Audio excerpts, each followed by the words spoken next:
வணக்கம். என் பேர் துரைராஜ். நான் கும்பகோணம் வந்திருக்கேன். என்னுடைய மனைவிக்கு பார்த்தீங்கன்னா 2, 3 மாசமா கால்ல நடக்க முடியாத அளவுக்கு பெரிய பிரச்சனை இருந்தது. நானும் ஒவ்வொரு வைத்தியம் பார்த்தேன். மருந்து மாத்திரை சாப்பிடுவாங்க.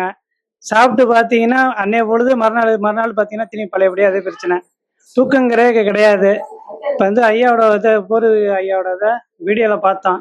பார்த்துட்டு வரணும்னு எவ்வளோ முயற்சி பண்ணோம், வர முடியாத மாரி சூழலு. இன்னைக்கு எப்படியா வந்தே ஆகணுங்கிற மாரி 2 பேரும் கிளம்பி வந்தோம்.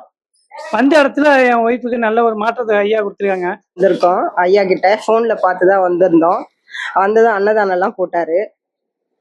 அதுக்கப்புறமா இப்ப ஐயா கால் கொஞ்சம் நீவி விட்டாரு, எண்ணெய் விட்டு. இப்ப கால் வலி எல்லாம் இல்ல, பரவாயில்ல, நல்லா ஆயிடுச்சு. வரேன். எனக்கு 2 முட்டி எலும்பு தேய்மானம், நடக்க முடியாது, கீழே உட்கார முடியாது, படுக்க முடியாது. ஐயாட்ட வந்தேன். ஐயா சாப்பாடு அன்னதானம் போட்டாரு, சாப்பிட்டேன். வயிற்று சரி பண்ணி விட்டாரு. எனக்கு பரவாயில்ல, ரொம்ப சந்தோஷம். நன்றி ஐயாவே. அன்னதானம் போட்டு எங்களை நல்லபடியாக கவனிச்சு வழியெல்லாம் தீர்த்து வைக்கிறாங்க. ரொம்ப நன்றி. எல்லாரும் பயனடைங்க.